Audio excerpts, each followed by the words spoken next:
สุดเลิศล้ำผู้ถิ่นธานีผู้คนไกลไกลรวมและเติมบารมีด้วยศรัทธานำพาชีวีให้ลูกนี้สุขีเรื่อยมา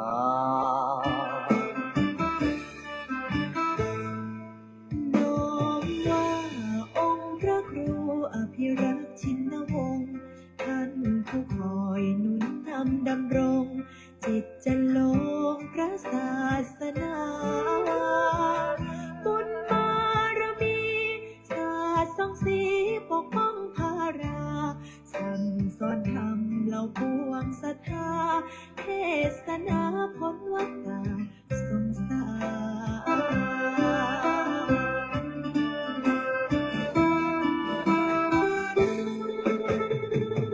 จอมราชันองค์มหาวชิราลงกรณ์ผู้ทรงเป็นนิ่งมาหิสอนคุณบอนคุ้มครอบเหตุพันในวโรกาสราชาพิเศษทะเลิงทวันสร้างอารามงดงามตระการถวายองค์ท่านเป็นราชกุศล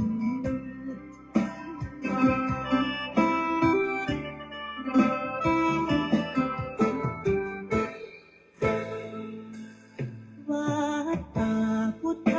ชินาวงศารามก้องไกลไกลแส่สองเลือนามทั่วเขตขามต่างทายยินยนต์ศูนย์รวมจิตใจสุดเลื่อมใสในดวงกมลของศรัทธาเหล่าสาธุชนสุขเลิศล้นบ่มีใดปาน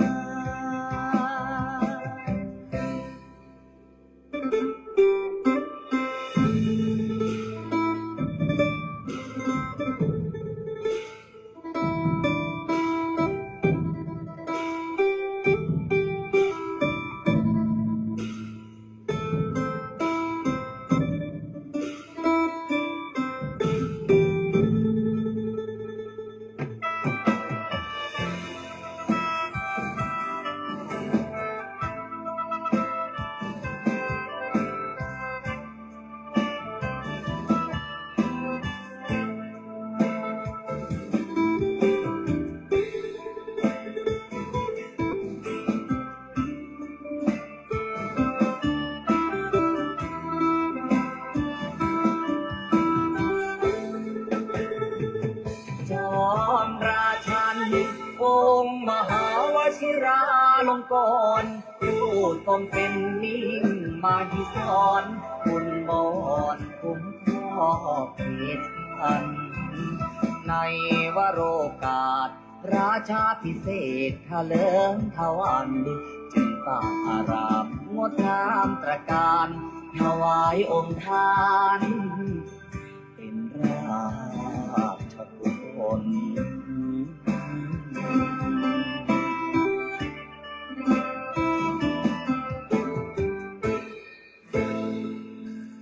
ถึงการอันมงคลของชนสังวรขอวันพาประนุษน้อมก่อนกราบวิงวอนอ้อนอธิษฐานพระบารมีรุ่งเรืองสี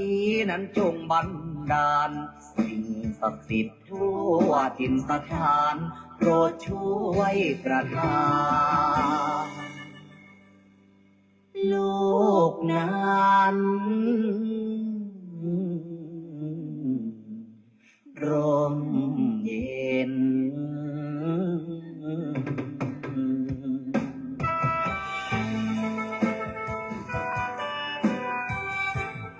ขอความนอบน้อมในพระรัตนตรัย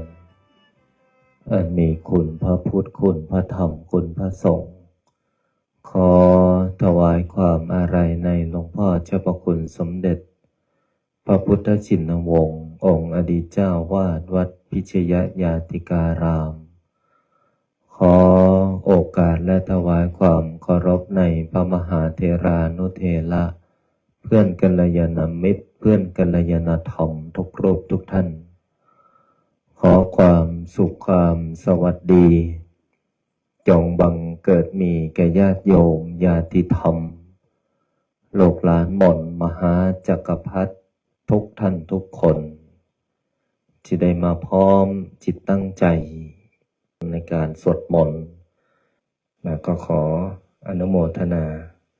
เอาละต่อจากนี้ขอให้พวกเราพร้อมจิตตั้งใจสวดมนต์ในวันนี้ได้พร้อมเพรียงกัน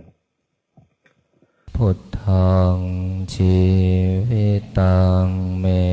ปุเชมิธัมมังชีวิตังเมปุเชมิสังฆังชีวิตังเมปุเชมิพุทธังวันทา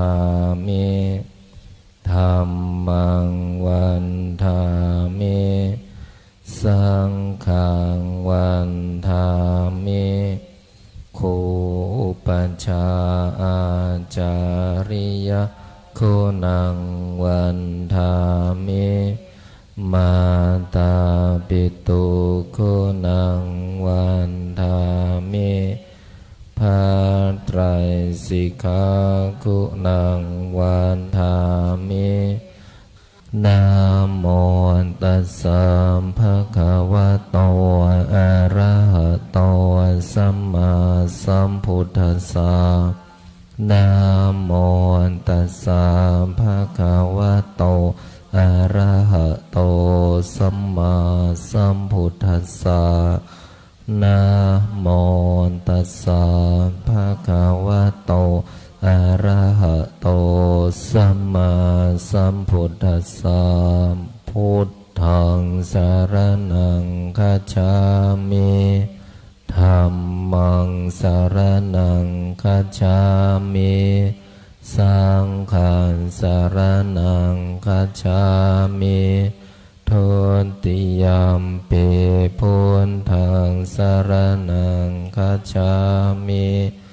ทุติยมปิธัมมังสรณังคัจฉามิทุติยมปิสังฆังสรณังคัจฉามิตติยมปิพุทธังสรณังคัจฉามิตติยมปิธัมมังสรณังคัจฉามิตติยมปิสังฆังสรณังคัจฉามิปานาติปาตาเบรมณีสิกขาปัฏฐานสมาธิยามิอาทินนาทานาเวรมณีสิกขาปัฏฐานสมาธิยามิกาเมสุมิจฉาจาราเวรมณีสิกขาปัฏฐานสมาธิยามิโมสาวาทาเวรมณีสิกขาปัฏฐานสมาธิยามิสุราเมรยามัชฌาปมาทฐานาเวรมณีสิกขาปัฏฐานสมาธิยามิอิมานิปัญจสิกขาปัฏฐานิสมาธิยามิอิมานิปัญจสิกขาปัฏฐานิสมาธิยามิอิมานิปัญจสิกขาปัฏฐานิสมาธิยามิสีเลนะสุขติงยันติสีเลนะโภคสัมปทาสีเรนะนิพุติงยันติตัสมามิโสทะเยนะโมตัสสะภะคะวะโตอะระหะโตสัมมาสัมพุทธัสสะ นะโมตัสสะภะคะวะโตอะระหะโตสัมมาสัมพุทธัสสะนะโมตัสสะภะคะวะโตอะระหะโตสัมมาสัมพุทธัสสะพุทธังอาราธนานังกโรมิธัมมังอาราธนานังกโรมิสังฆังอาราธนานังกโรมินะโมโพธิสัตโตอาคันติมายาอิติภควานะโมโพธิสัตโตอาคันติมายาอิติภควานะโมโพธิสัตโตอาคันติมายาอิติภควานะโมโพธิสัตโตพรหมปัญโยนะโมโพธิสัตโตพรหมปัญโยนะโมโพธิสัตโตพรหมปัญโยโยโทโสโมหะจิตเตนะพุทธสมิงปาปะกะโตมายากามะทะเมกะตังโทสังสัพพะปะปังวินาสันโตโยโทโสโมหะจิตเตนะธัมมะสมิงปาปะกะโตมายากามะทะเมวินาสันตุโยโทโสโมหะจิตเตนาธัมมะสมิงปะปะกะโตมายาขามะทะเมกะตังโทสังสัพพะปะปังวินาสันตุโยโทโสโมหะจิตเตนาสังปะปะกะโตมายาขามะทะเมกะตังโทสังสัพพะปะปังวินาสันตุนะโมตัสสะภะคะวะโตอะระหะโตสัมมาสัมพุทธัสสะนะโมตัสสะภะคะวะโตอะระหะโตสัมมาสัมพุทธัสสะนะโมตัสสะภะคะวะโตอะระหะโตสัมมาสัมพุทธัสสะอะระหะโตสัมมาสัมพุทธัสสะนะโมตัสสะทายะโตอะระหะโตสัมมาสัมพุทธัสสะ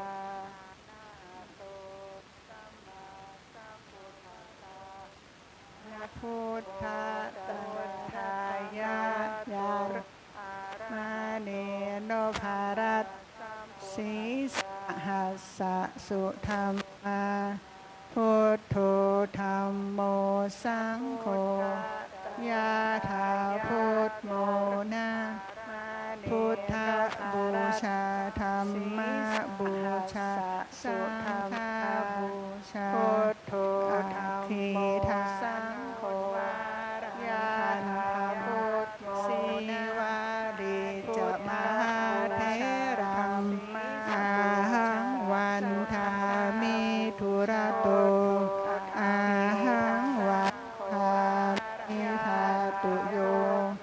อาหังวันบูชาธรรมบูชาสังฆบูชาอาคิทานังวะรังคันทังสิวารีจมหาเถลังอาหังวันทามิธุระโตอาหังวันทามิธาตุโยอาหังวันทามิสัพพะโสพุทธาธรรมสังฆาปุญเชมินะโมพุทธายะพระพุทธไตรรัต ปรัตสิสหัสสะสุธรรมาพุทโธธัมโมสังโฆยานถาพุทโมนาพุทธาบุญนปรัตสิสหัสสะสุธรรมาพุทโธธัมโมสังโฆยานถาพุทโมนาพุทธาบุญนปรัตสิสหัสสะสุธรรมาพุทโธธัมโมสังโฆยานถาพุทโมนาพุทธาบุญนปรัตสิสหัสสะสุธรรมาพุทโธธัมโมสังโฆยานถาพุทโมนาพุทธาบุญนปรัตสิสหัสสะสุธรรมาพุทโธธัมโมสังโฆยานถาพุทโมนาพุทธาบุญนปรัตสิสหัสสะสุธรรมาพุทโธธัมโมสังโฆยานถาพุทโมนาพุทธาบุญนปรัตสิสหัสสะสุธรรมาพุทโธธัมโมสังโฆยานถาพุทโมนาพุทธาบุญนปรัตสิสหัสสะสุธรรมาพุทโธธัมโมสังโฆยานถาพุทโมนาพุทธาบุญนปรัตสิสหัสสะสุธรรมาพุทโธธัมโมสังโฆยานถาพุทโมนาพุทธาบุญนปรัตสิสหัสสะสุธรรมาพุทโธธัมโมสังโฆยานถาพุทโมนาพุทธาบุญนปรัตสิสหัสสะสุธรรมาพุทโธธัมโมสังโฆยานถาพุทโมนาพุทธาบุญนปรัตสิสหัสสะสุธรรมาพุทโธธัมโมสังโฆยานถาพุทโมนาพุทธาบุญนปรัตสิสหัสสะสุธรรมาพุทโธธัมโมสังโฆย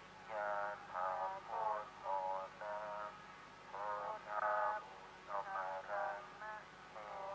นาพุทธาบุญนปรัตสิสหัสสะ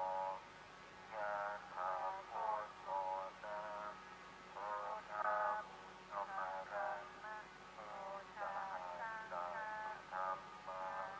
พุทโธธัมโมสังโฆ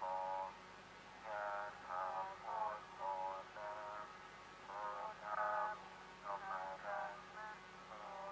สหัสสะสุธรรมาพุทโธธัมโมสังโฆยานถาพุทโมนาพุทธาบุญนปรัตธรรมสังฆปุญเชมินะโมพุทธายะพระพุทธไตรรัตนญาณ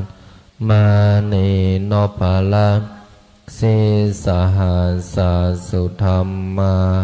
พุทโธธัมโมสังโฆ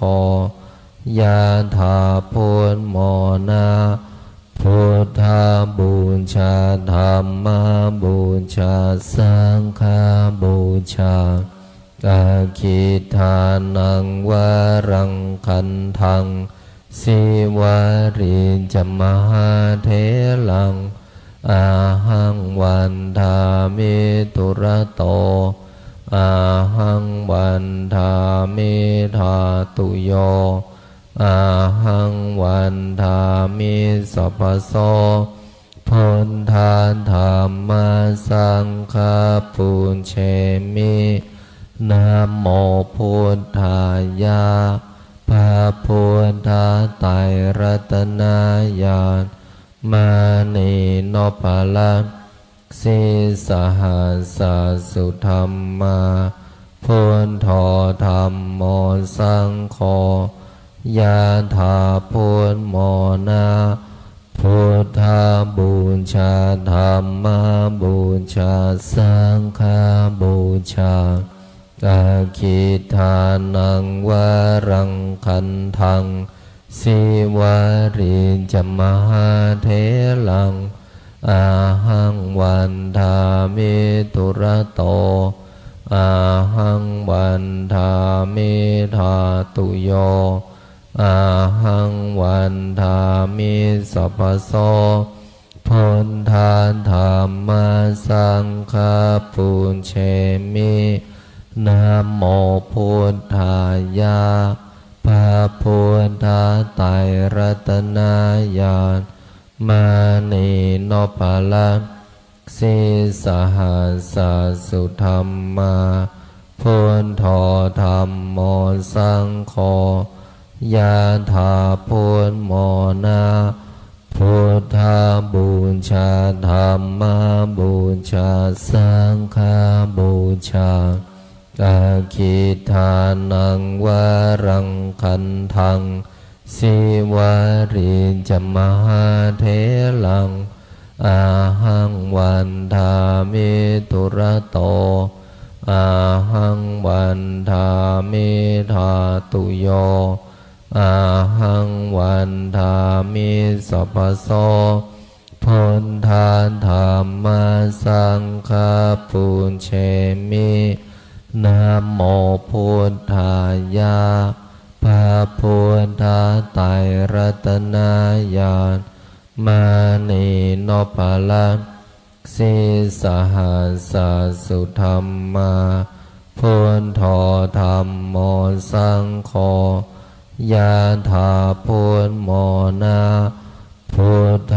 บูชาธัมมบูชาสังฆบูชาอาคิทานังวรังคันทังสิวาริจมหาเถลังอาหังวันทามิตุระโตอาหังวันทามิธาตุโยอาหังวันทามิสัพพโสพุทธาธัมมาสังฆาปุญเชมินะโมพุทธายะพระพุทธไตรรัตนญาณมานีโนภาลังสิสหัสสุธรรมาพุทโธธัมโมสังโฆยะถาพุทโมนะพุทธบูชาธัมมบูชาสังฆบูชาอาคิทานังวรังคันทังสิวาริจมหาเถลังอาหังวันทามิตุระโตอาหังวันทามิธาตุโยอาหังวันทามิสัพพโสพุทธาธัมมาสังฆาปุญเชมินะโมพุทธายะพระพุทธไตรรัตนญาณมานีโนภาลังสิสหัสสุธรรมาพุทโธธัมโมสังโฆยะถาพุทโมนะพุทธบูชาธัมมบูชาสังฆบูชาอาคิทานังวรังคันทังสิวาริจมหาเถลังอาหังวันทามิตุระโตอาหังวันทามิธาตุโยอาหังวันทามิสัพพโสพุทธาธัมมาสังฆาปุญเชมินะโมพุทธายะพระพุทธไตรรัตนญาณมานีโนภาลัง สิสหัสสุธรรมาพุทโธธัมโมสังโฆยะถาพุทโมนะพุทธบูชาธัมมบูชาสังฆบูชาอาคิทานังวรังคันทังสิวาริจมหาเถลังอาหังวันทามิตุระโตอาหังวันทามิธาตุโยอาหังวันทามิสัพพโสพุทธาธัมมาสังฆาปุญเชมินะโมพุทธายะพระพุทธไตรรัตนญาณมานีโนภลังสิสหัสสุธรรมาพุทโธธัมโมสังโฆยะถาพุทโมนะพุทธบูชาธัมมบูชาสังฆบูชาอาคิทานังวรังคันทังสิวาริจมหาเถลังอาหังวันทามิตุระโตอาหังวันทามิธาตุโยอาหังวันทามิสัพพโสพุทธาธัมมาสังฆาปุญเชมินะโมพุทธายะพระพุทธไตรรัตนญาณมานีโนภลังสิสหัสสุธรรมาพุทโธธัมโมสังโฆยะถาพุทโมนะพุทธบูชาธัมมบูชาสังฆบูชาอาคิทานังวรังคันทังสิวาริจมหาเถลังอาหังวันทามิตุระโตอาหังวันทามิธาตุโยอาหังวันทามิสัพพโสพุทธาธัมมาสังฆาปุญเชมินะโมพุทธายะพระพุทธไตรรัตนญาณ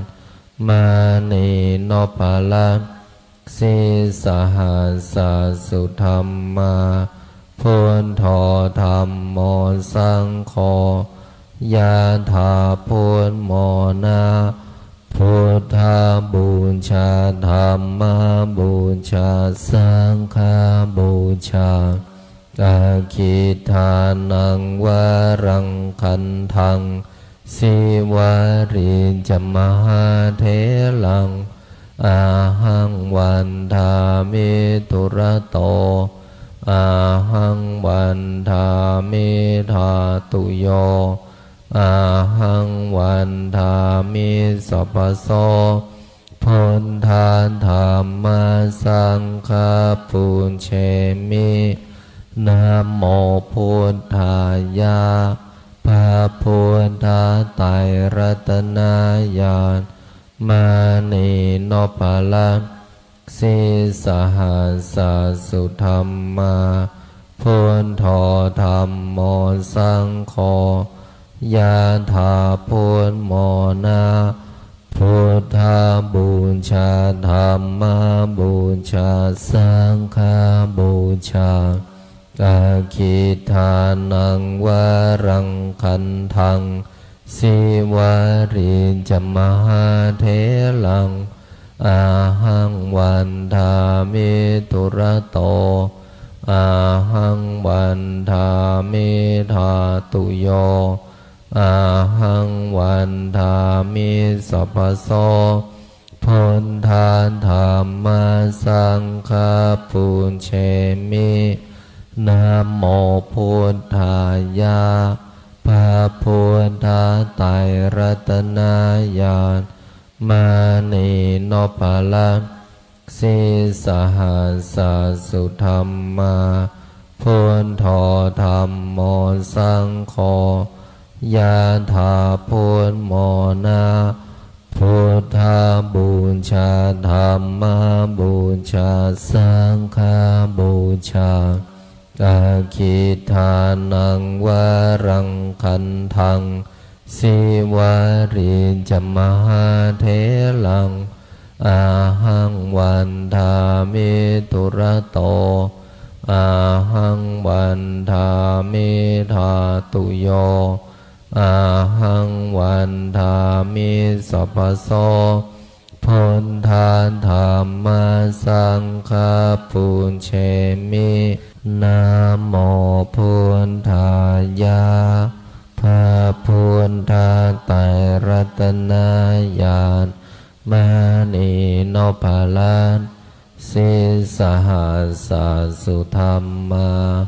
พุทโธธัมโมสังโฆยะถาพุทโมนาพุทธาบูชาธัมมาบูชาสังฆาบูชาอาคิทานังวารังคันทังสิวาริจมหาเถลังอาหังวันทามิทุระโตอาหังวันทามิธาตุโยอาหังวันทามิสัพพโสพุทธาธัมมาสังฆาปุญเชมินะโมพุทธายะพระพุทธไตรรัตนญาณมณีนพรัตน์สิสหัสสะสุธรรมาพุทโธธัมโมสังโฆยะถาพุทโมนาพุทธาบูชาธัมมาบูชาสังฆาบูชาอาคิทานังวารังคันทังสิวาริจมหาเถลังอาหังวันทามิทุระโตอาหังวันทามิธาตุโยอาหังวันทามิสัพพโสพุทธาธัมมาสังฆาปุญเชมินะโมพุทธายะพระพุทธไตรรัตนญาณมณีนพรัตน์สิสหัสสะสุธรรมาพุทโธธัมโมสังโฆยะถาพุทโมนาพุทธาบูชาธัมมาบูชาสังฆาบูชาอาคิทานังวารังคันทังสิวาริจมหาเถลังอาหังวันทามิทุระโตอาหังวันทามิธาตุโยอาหังวันทามิสัพพโสพุทธาธัมมาสังฆาปุญเชมินะโมพุทธายะพระพุทธไตรรัตนญาณมณีนพลันสิสหัสสะสุธรรมาพุทโธธัมโมสังโฆยะถาพุทโมนาพุทธาบูชาธัมมาบูชาสังฆาบูชาอาคิทานังวารังคันทังสิวาริจมหาเถลังอาหังวันทามิทุระโตอาหังวันทามิธาตุโยอาหังวันทามิสัพพโสพุทธาธัมมาสังฆาปุญเชมินะโมพุทธายะพระพุทธไตรรัตนญาณมณีนพรัตน์ สิสหัสสุธรรมาพุทโธธัมโมสังโฆยะถาพุทโมนะพุทธาบูชาธัมมาบูชาสังฆาบูชาอาคิทานังวารังคันทังสิวาริจมหาเถลังอาหังวันทามิทุระโตอาหังวันทามิธาตุโยอาหังวันทามิสัพพโสพุทธาธัมมาสังฆาปุเชมินะโมพุทธายะพระพุทธไตรรัตนญาณมานีโนภลังสิสหัสสุธรรมาพุทโธธัมโมสังโฆยะถาพุทโมนะพุทธาบูชาธัมมาบูชาสังฆาบูชาอาคิทานังวารังคันทังสิวาริจมหาเถลังอาหังวันทามิทุระโตอาหังวันทามิธาตุโยอาหังวันทามิสัพพโสพุทธาธัมมาสังฆาปุเชมินะโมพุทธายะพระพุทธไตรรัตนญาณมานีโนภลังสิสหัสสุธรรมาพุทโธธัมโมสังโฆยะถาพุทโมนะพุทธาบูชาธัมมาบูชาสังฆาบูชาอาคิทานังวารังคันทังสิวาริจมหาเถลังอาหังวันทามิทุระโตอาหังวันทามิธาตุโยอาหังวันทามิสัพพโสพุทธาธัมมาสังฆาปุเชมินะโมพุทธายะพระพุทธไตรรัตนญาณมานีโนภลังสิสหัสสุธรรมาพุทโธธัมโมสังโฆยะถาพุทโมนะพุทธาบูชาธัมมาบูชาสังฆาบูชาอาคิทานังวารังคันทังสิวาริจมหาเถลังอาหังวันทามิทุระโตอาหังวันทามิธาตุโยอาหังวันทามิสัพพโสพุทธาธัมมาสังฆาปุเชมินะโมพุทธายะพระพุทธไตรรัตนญาณมานีโนภลังสิสหัสสุธรรมาพุทโธธัมโมสังโฆยะถาพุทโมนะพุทธาบูชาธัมมาบูชาสังฆาบูชาอาคิทานังวารังคันทังสิวาริจมหาเถลังอาหังวันทามิทุระโต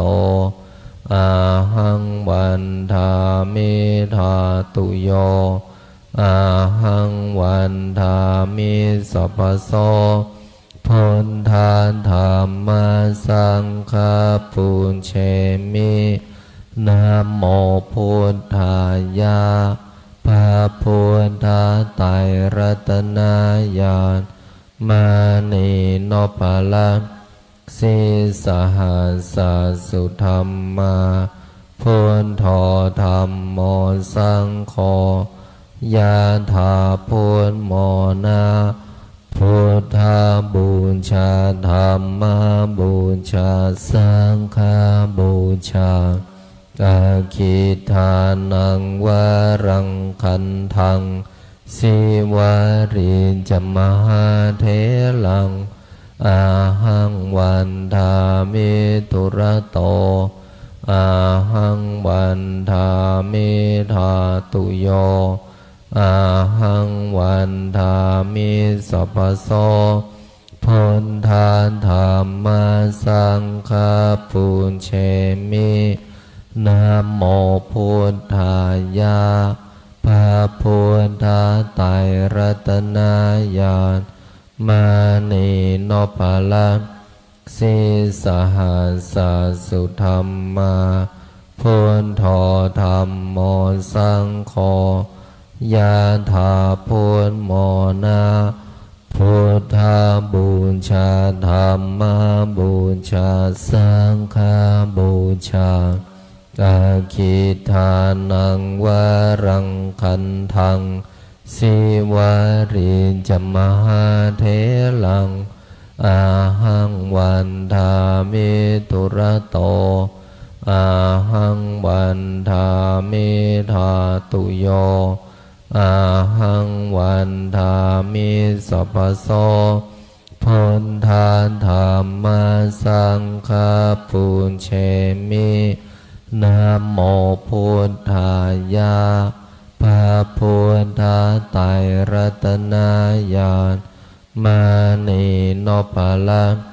สิสหัสสสุธรรมาพุทโธธัมโมสังโฆยะถาพุทโมนะพุทธบูชาธัมมบูชาสังฆบูชาอาคิทานังวรังคันทังสิวาริจมหาเถลังอาหังวันทามิตุระโตอาหังวันทามิธาตุโยอาหังวันทามิสัพพโสพุทธาธัมมาสังฆาปุญเชมินะโมพุทธายะพระพุทธไตรรัตนญาณมานีโนภลังสิสหัสสสุธรรมาพุทโธธัมโมสังโฆยะถาพุทโมนะพุทธบูชาธัมมบูชาสังฆบูชาอาคิทานังวรังคันทังสิวาริจมหาเถลังอาหังวันทามิตุระโตอาหังวันทามิธาตุโยอาหังวันทามิสัพพโสพุทธาธัมมาสังฆาปุญเชมินะโมพุทธายะพระพุทธไตรรัตนญาณมานีโนภลังสิสหัสสสุธรรมาพุทโธธัมโมสังโฆยะถาพุทโมนะพุทธบูชาธัมมบูชาสังฆบูชาอาคิทานังวรังคันทังสิวาริจมหาเถลังอาหังวันทามิตุระโตอาหังวันทามิธาตุโยอาหังวันทามิสัพพโสพุทธาธัมมาสังฆาปุญเชมินะโมพุทธายะพระพุทธไตรรัตนญาณมานีโนภลัง สิสหัสสุธรรมาพุทโธธัมโมสังโฆยะถาพุทโมนาพุทธาบูชาธัมมาบูชาสังฆาบูชาอาคิทานังวารังคันทังสิวาริจมหาเถลังอาหังวันทามิตุระโตอาหังวันทามิธาตุโยอาหังวันทามิสัพพโสพุทธาธัมมาสังฆาปุญเชมินะโมพุทธายะพระพุทธไตรรัตนญาณมานีโนภลังสิสหัสสุธรรมาพุทโธธัมโมสังโฆยะถาพุทโมนาพุทธาบูชาธัมมาบูชาสังฆาบูชาอาคิทานังวารังคันทังสิวาริจมหาเถลังอาหังวันทามิตุระโตอาหังวันทามิธาตุโยอาหังวันทามิสัพพโสพุทธาธัมมาสังฆาปุญเชมินะโมพุทธายะพระพุทธไตรรัตนญาณมานีโนภลังสิสหัสสุธรรมาพุทโธธัมโมสังโฆยะถาพุทโมนาพุทธาบูชาธัมมาบูชาสังฆาบูชา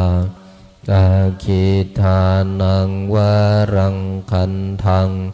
สิวาริจมหาเถลังอาหังวันทามิตุระโตอาหังวันทามิธาตุโยอาหังวันทามิสัพพโสพุทธาธัมมาสังฆาปุญเชมินะโมพุทธายะพระพุทธไตรรัตนญาณมานีโนภลังสิสหัสสุธรรมาพุทโธธัมโมสังโฆยะถาพุทโมนาพุทธาบูชาธัมมาบูชาสังฆาบูชาอาคิทานังวารังคันทังสิวาริจมหาเถลัง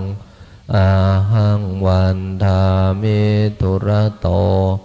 อาหังวันทามิธาตุโยอาหังวันทามิสัพพโสพุทธาธัมมาสังฆาปุญเชมินะโมพุทธายะพระพุทธไตรรัตนญาณมานีโนภลังสิสหัสสุธรรมาพุทโธธัมโมสังโฆยะถาพุทโมนาพุทธาบูชาธัมมาบูชาสังฆาบูชาอาคิทานังวารังคันทังสิวาริจมหาเถลัง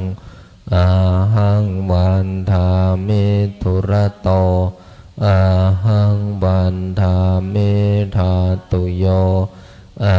หังวันทามิสัพพโสพุทธาธัมมาสังฆาปุญเชมิ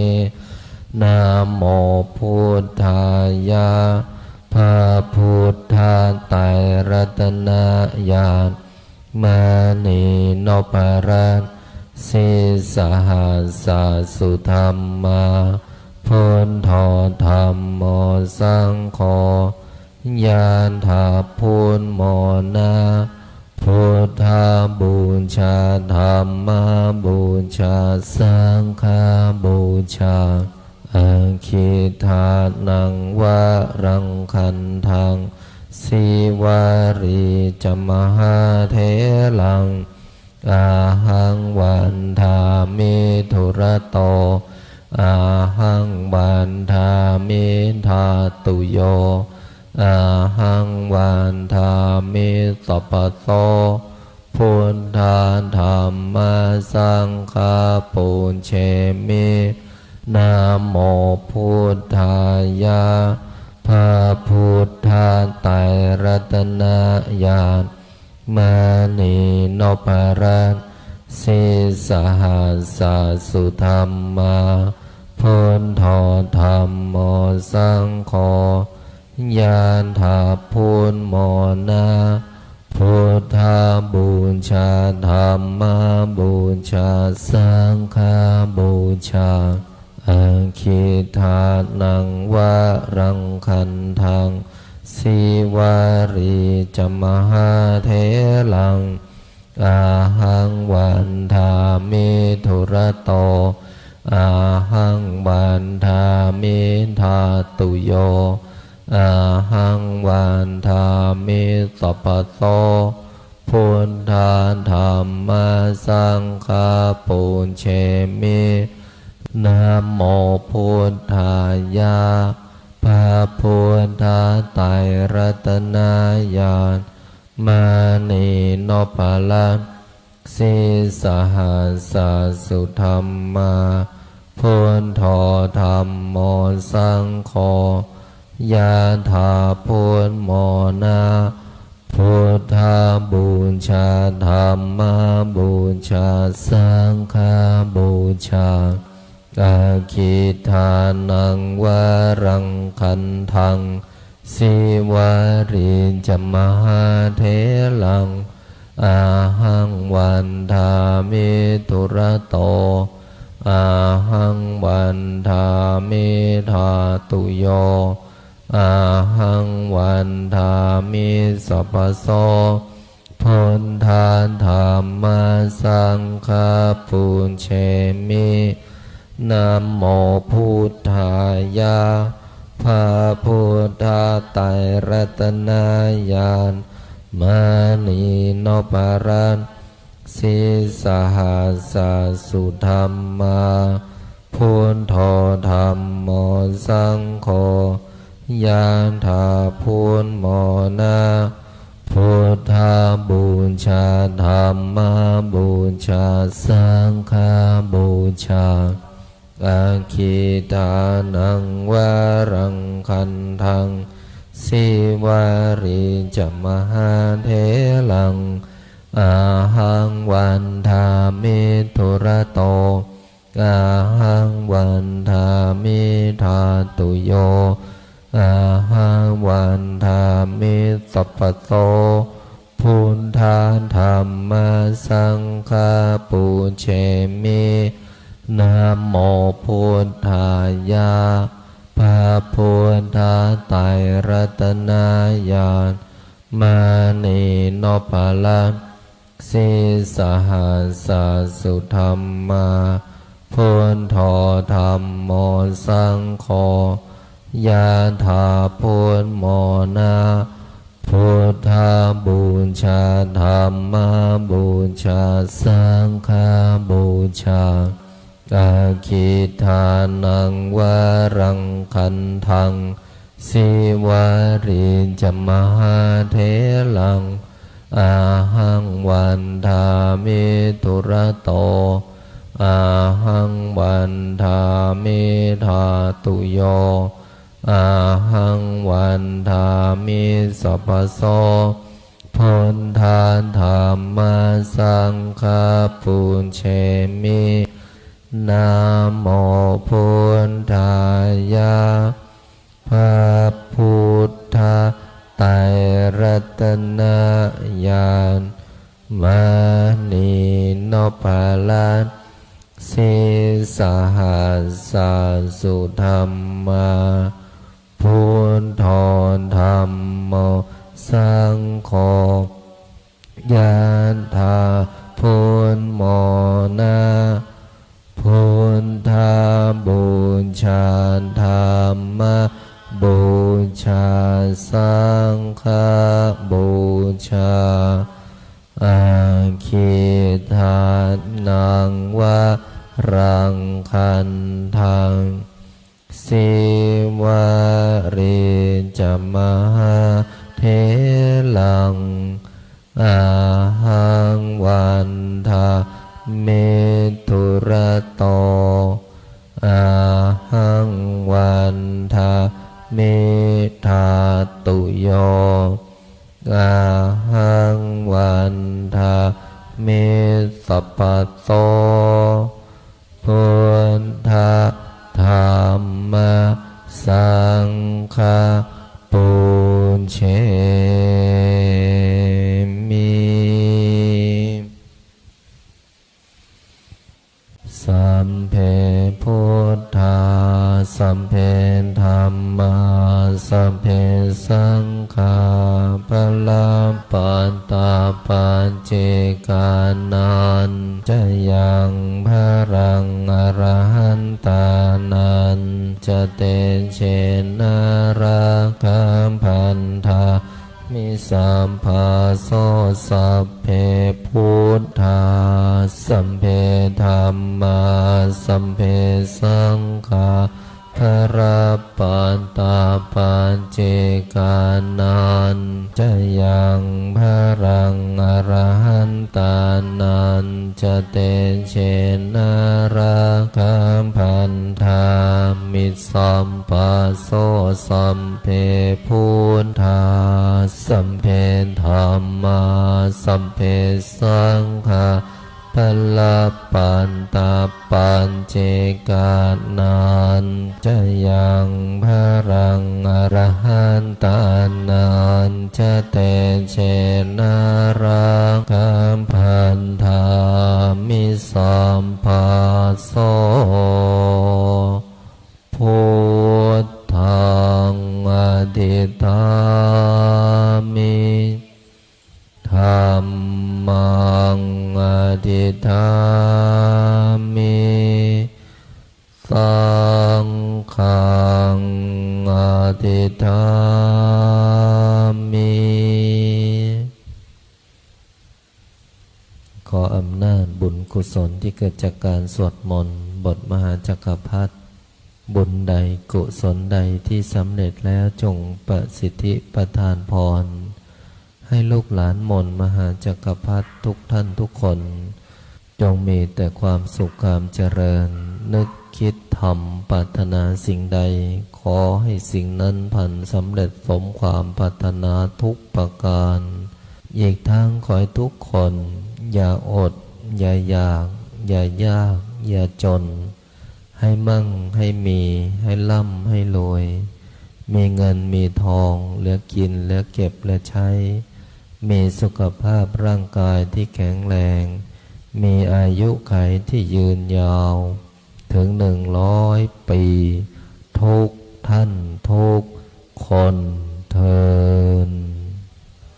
ขอนโมทนากราบลาพระรัตนตรัยได้พร้อมเพียงกัน